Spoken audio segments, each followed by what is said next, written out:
flying saucers were real? What if Hitler had a saucer and planned an attack on New York? What if America developed a radar-invisible flying saucer and the CIA used alien invaders as a cover for top-secret military experiments? Tonight, we reveal that all of that is true.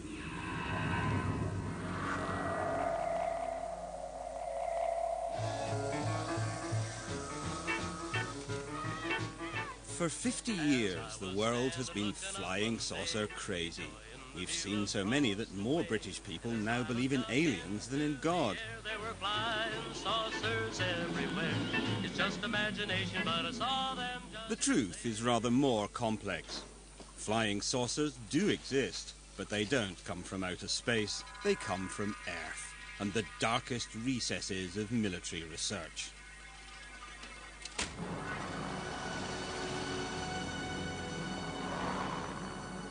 It all began in 1932 in Bucharest, when this man, a flight engineer called Henry Coanda, made an extraordinary discovery using a disc-shaped flying object.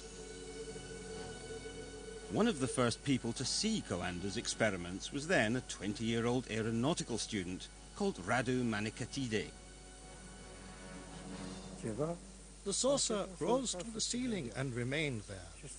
I thought it was something extraordinary. It would never have crossed my mind. You know, I was only used to the idea of normal flying. Young Radu had just witnessed the world's first flying saucer, and this is how it worked. If you draw air down onto a curved shape like a saucer, it follows the surface of that shape. By literally sucking the air from above his saucer so it flowed round and underneath, Coanda found he could both lower the air pressure above and raise it below, causing the craft to levitate. This became known as the Coanda effect. It's the principle at the heart of saucer flight. It was a very simple idea, but of course you had to have thought of it in the first place. Then something happened that was to change the entire course of saucer development. In 1939, war broke out, and the world rushed headlong into a search for new weapons and new ways of deploying them. Coanda's simple idea was about to have its day. Nazi technology chief Werner von Braun led the development of new weapons from his top-secret headquarters in Peenemünde in Germany.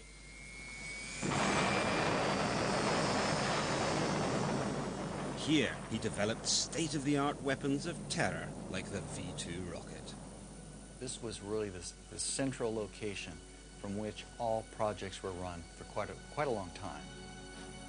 What few people knew was that 260 miles away in Prague, the Nazis had an even more secret research establishment and were working on a fantastic new flying craft.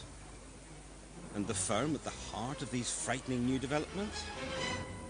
Skoda. The SS was using, and the Air Force were using Skoda to manufacture aircraft of all sorts. But by 1944, things were going badly wrong for Hitler.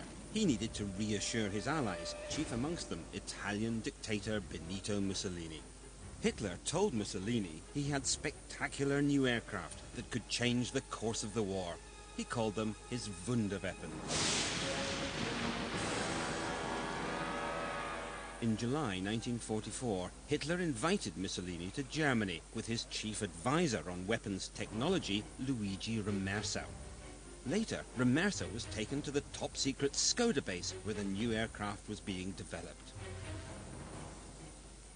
Today, Luigi Remersa is 84 and living in Italy.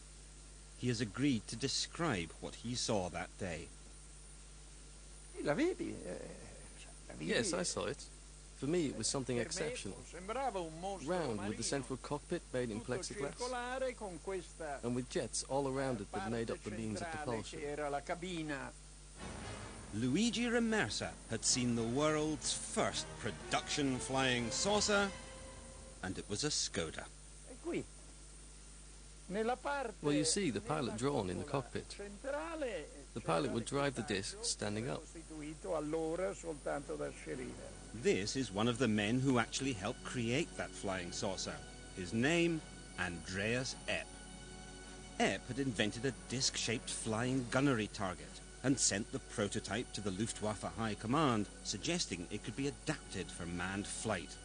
In an interview recorded before his death in 1997 and never broadcast until now, Epp described how he began to suspect his designs had been stolen. I kept hearing reports that people in Prague were working on the construction of flying discs and that progress was being made. Furious over being sidelined, Epp drove to the Prague test ground to find out what was going on. I had my Leica A camera with me. Then suddenly I saw a flying saucer. It had no wings, absolutely none. I took a photo and wound on the film, but it was already directly over me. Then I took a second photo, and I could see it was a flying saucer. Epp was devastated by what he felt was the theft of his saucer.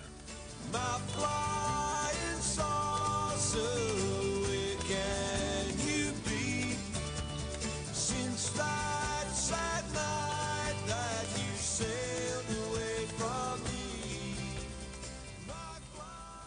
Epp would get his own back later, but in the meantime, the Germans had a flying saucer.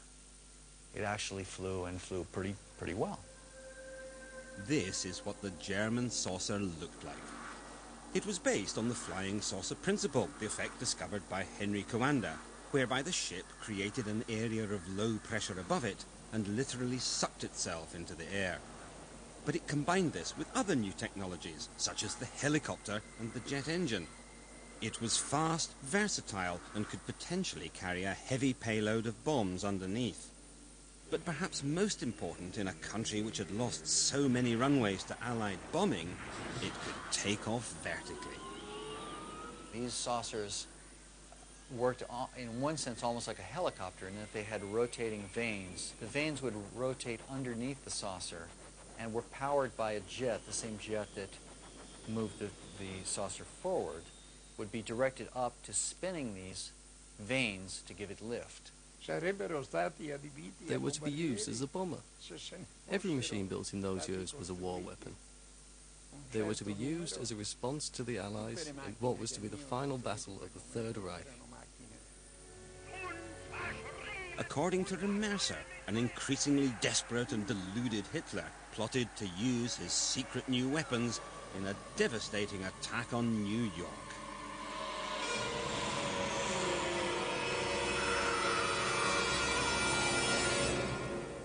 Hitler said once, "God forgive me for the last 5 minutes of the war." He wanted to unleash the weapons they'd developed. It never happened, of course. The Russians were advancing on Prague, and while the German rearguard fought desperately on the streets, the scientists in the Skoda plant tried to destroy the evidence of their research. The pressure of the enemy was unbearable, and the airfield was blown up with dynamite, and the saucer blew up with the rest of the equipment. They pushed the saucers from their hangars onto the tarmac, put explosive charges in, and blew them up and let them burn right there on the tarmac in front of everyone. They destroyed the saucers themselves, but the Nazi scientists who built them had survived, and the victorious Allies turned on each other in a fight to get them. So who would win the race for the secrets of the saucerman?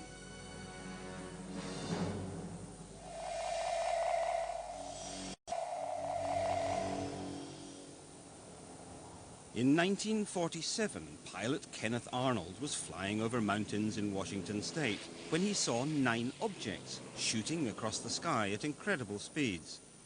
He thought that they traveled in a motion that he compared to saucers being skipped on water, which is kind of an unusual analogy, but that name stuck, and that's why they became flying saucers.